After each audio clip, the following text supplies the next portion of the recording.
Assalamualaikum warahmatullahi wabarakatuh. Nama saya Rehan Ramadan. Saya dari Fakultas Teknologi Komunikasi dan Informatika, jurusan Sistem Informasi. Saya di sini akan mengerjakan tugas 2 mata kuliah Organisasi dan Arsitektur Komputer.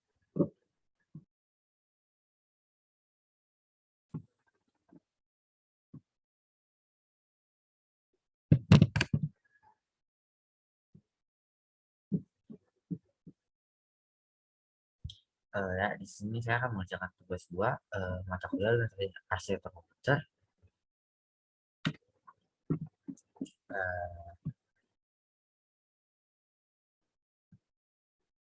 Di sini saya mengambil bab 5 tentang interupsi.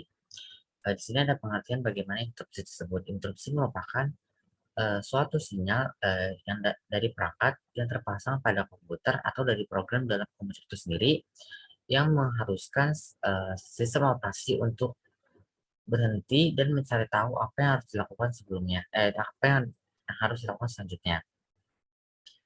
Kemudian di sini adalah fungsi interupsi, di mana sinyal yang meminta prosesor untuk menangguhkan eksekusi yang terjadi untuk melayani interupsi yang sedang terjadi.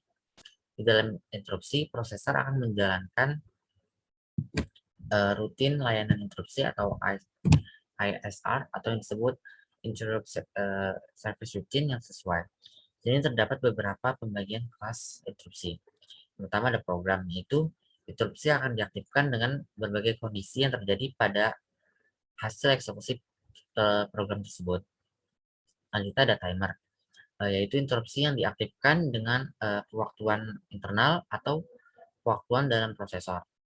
Selanjutnya di sini ada in and out. Sinyal interupsi akan diaktifkan oleh modul in and out yang berhubungan dengan pemberitahuan kondisi error dan penyelesaian suatu operasi. Selanjutnya ada hardware failure, yaitu interupsi yang diaktifkan dari kegagalan daya atau kesalahan pada varietas memori. Selanjutnya di sini ada jenis-jenis interupsi. Yang pertama ada hardware interupsi. Hardware interupsi merupakan sinyal yang diterima oleh program dari berbagai perangkat keras seperti keyboard, mouse, printer, dan lain-lain yang memberitahu program bahwa ia harus dijalankan prosesor dan untuk diprioritaskan daripada operasi lain yang sedang dijalankan. Selanjutnya ada software interupsi. Software interupsi merupakan salah satu jenis interupsi yang disebabkan oleh instruksi khusus dalam suatu set instruksi atau kondisi dari prosesor itu sendiri. Selanjutnya di sini ada proses interupsi. Jadi mekanisme proses instruksi itu adalah prosesor akan mengeksekusi instruksi-instruksi yang lain. Pada saat modul telah selesai menjalankan tugasnya dan siap menerima tugas selanjutnya, maka modul ini akan mengirimkan permintaan interupsi kepada prosesor. Kemudian selanjutnya prosesor akan menghentikan eksekusi yang sedang dijalankannya untuk menghandle interupsi yang akan terjadi. Setelah instruksi selesai, prosesor akan kembali melanjutkan eksekusi programnya. Di sini terdapat dua kemungkinan yang akan terjadi, yaitu interupsi diterima atau ditangguhkan sementara, atau interupsi akan ditolak. Selanjutnya di sini ada contoh atau ada gambaran proses interupsi pada register of command. Dan selanjutnya di sini ada diagram siklus eksekusi prosesor dengan fungsi interupsi. Di sini penjelasannya saya jelasin sedikit saja. Untuk diagram siklusnya, yaitu di mana prosesor akan mengambil mengambil instruksi pada memori utama yang selanjutnya akan dieksekusi oleh CPU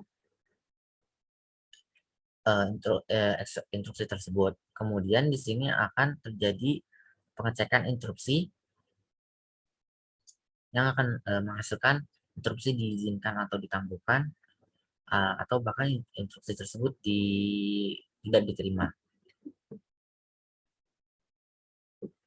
Selanjutnya di sini ada interupsi ganda atau multiple interrupt.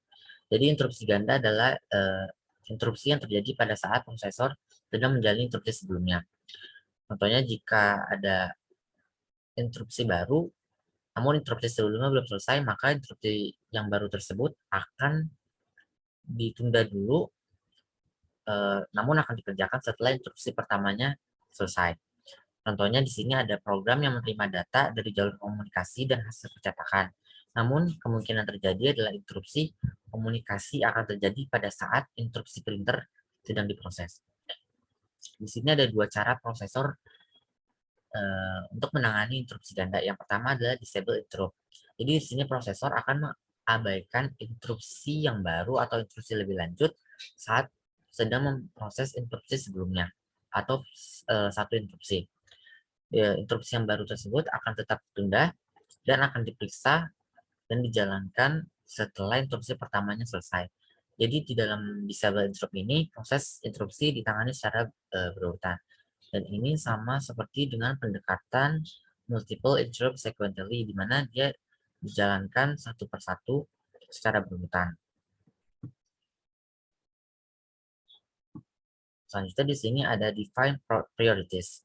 Jadi di metode ini interupsi dengan prioritas yang rendah akan diinterupsi oleh interupsi dengan prioritas yang lebih tinggi. Jadi jika ada interupsi pertama dengan prioritas lebih rendah, kemudian ada interupsi kedua dengan prioritas lebih tinggi, maka yang akan dieksekusi duluan adalah prioritas yang lebih tinggi.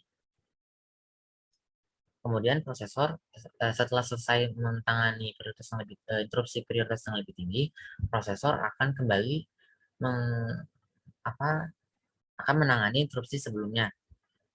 Ini terjadi seperti pendekatan multiple interrupt nested. Terima kasih. Itu saja yang dapat saya presentasikan, dapat saya jelaskan. Mohon maaf bila terdapat kesalahan. Assalamualaikum warahmatullahi wabarakatuh.